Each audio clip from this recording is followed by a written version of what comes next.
It's a pleasure to have you here. We are coming to you live from our studios in Fanofa here in Accra, streaming live on DSTV channel 421, GoTV channel 144, and around the world at myjoyonline.com.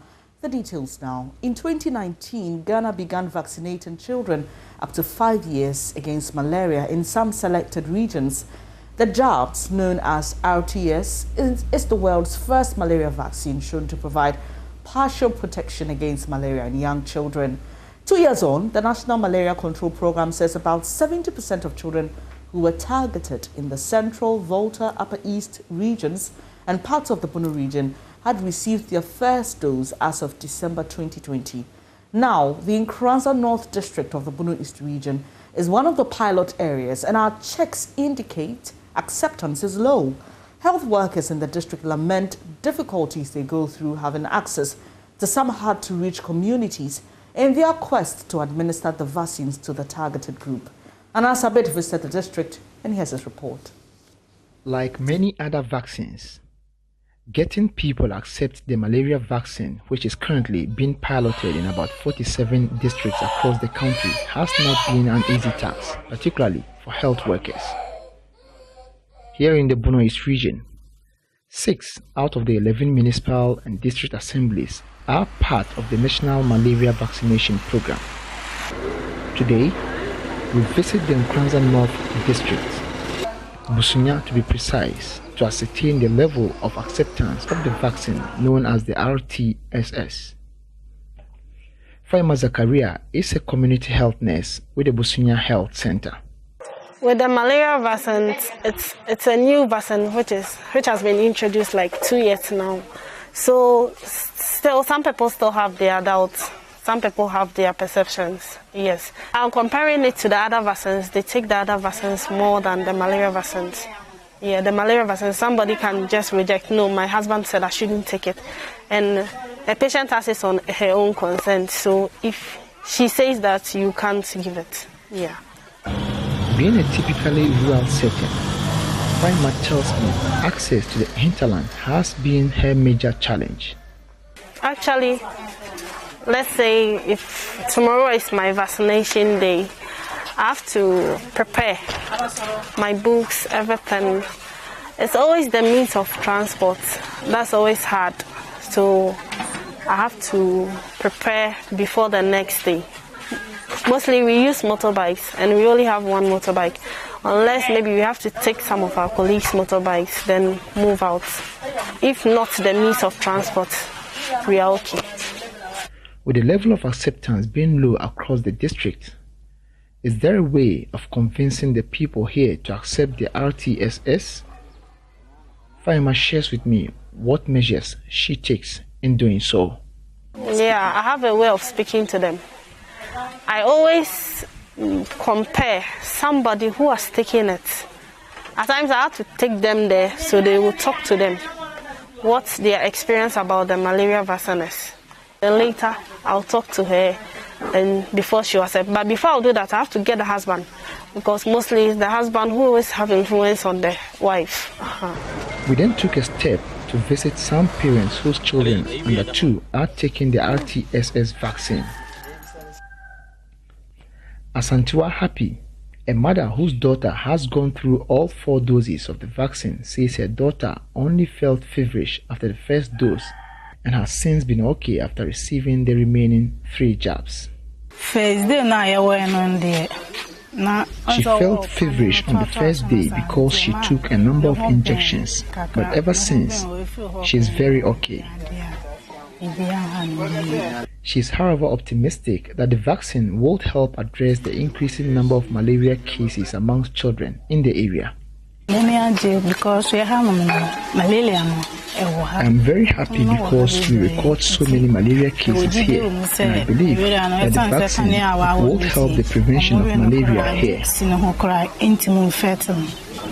Unlike Asantiwa, Techi Comfort's daughter has taken 3 doses awaiting the final jab.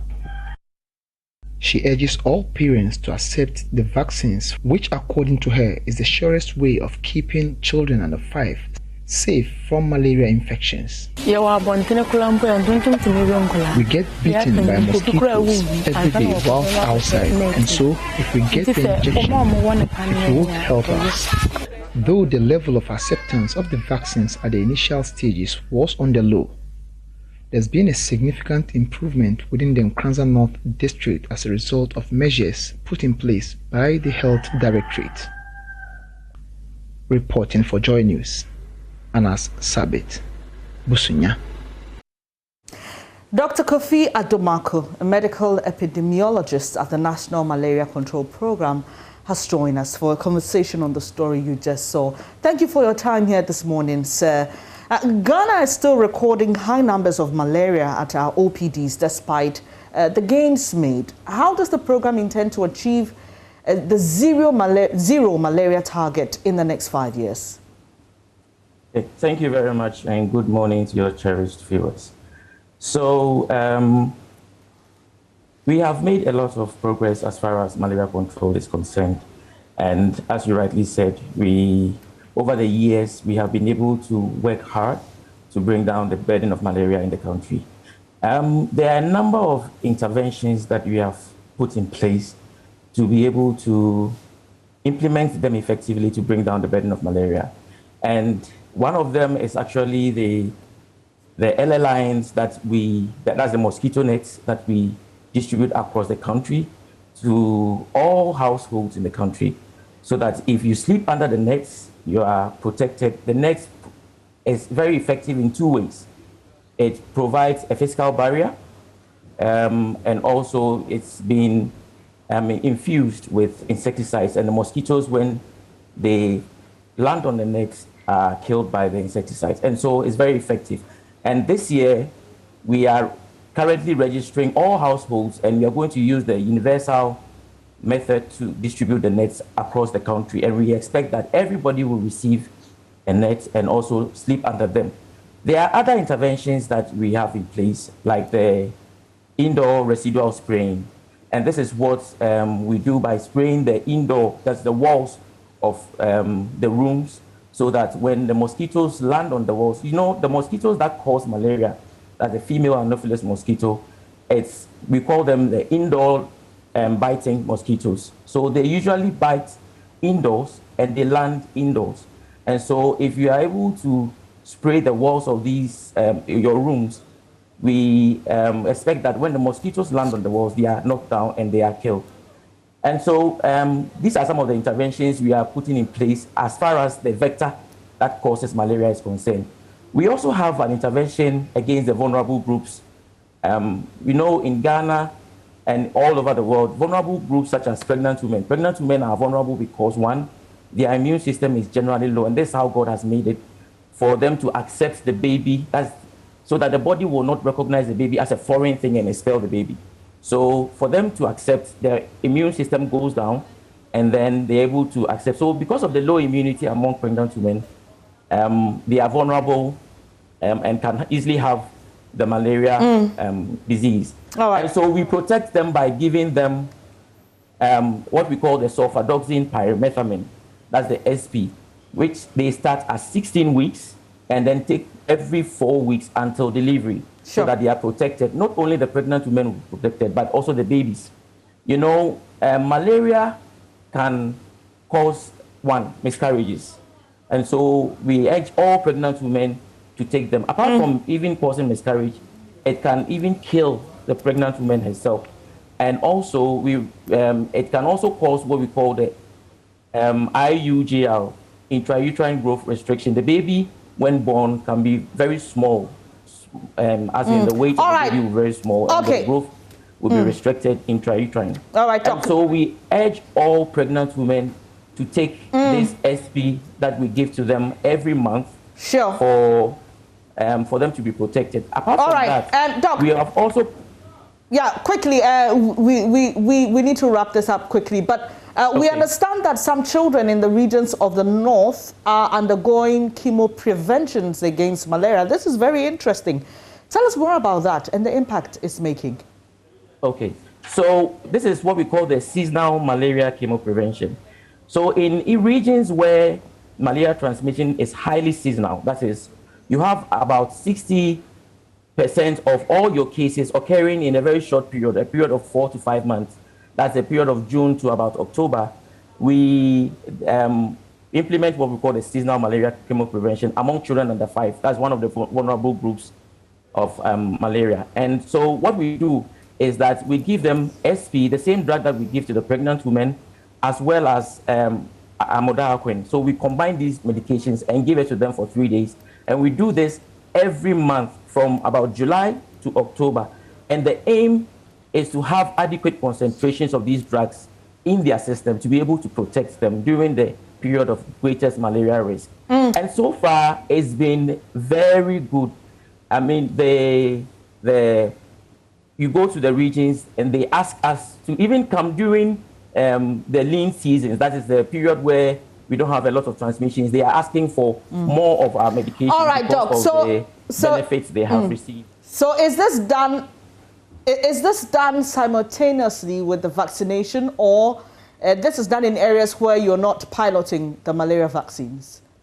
Okay, so the malaria vaccine is implemented across 7 regions in the country, and it's been part of the routine EPI services that we render. But this one, SMC, is done in only 7 regions in the northern part of the country, which are close to an area of Africa called the Sub-Sahel region. And this is where we implement SMC, and it's done seasonally at a specific period from June to October every year. So it's not done across the country, it's done in the northern parts. And so far, Upper East, Upper West, the Northeast, the Northern, the Savannah, and this year we are adding Oti region and parts of Bono East region. All right. So from our story, the one we shared before we heard you, few parents and guardians take their wards to health facilities for the 2nd, 3rd, and 4th doses of the malaria vaccine. So how's the program tackling this issue?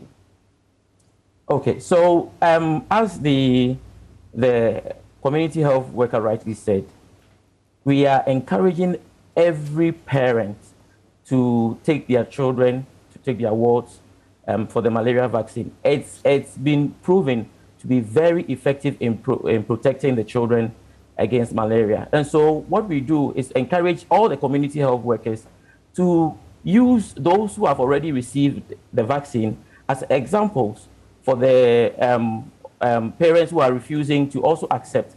And we are encouraging community leaders.